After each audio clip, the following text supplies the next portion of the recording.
Presiden Joko Widodo menegaskan telah berulang kali mendorong rancangan undang-undang perampasan aset segera diselesaikan. Namun saat ini pembahasan regulasi itu masih belum dilakukan oleh DPR. Karena itu Presiden meminta pabrik untuk mendorong langsung ke pihak legislatif.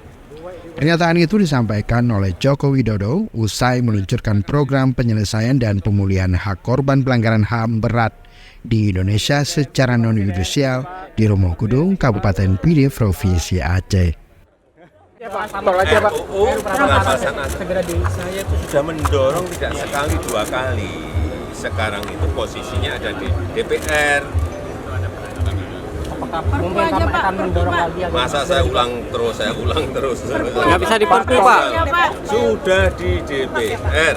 Sekarang dorong saja yang di sana. Pak, tol aja, Pak.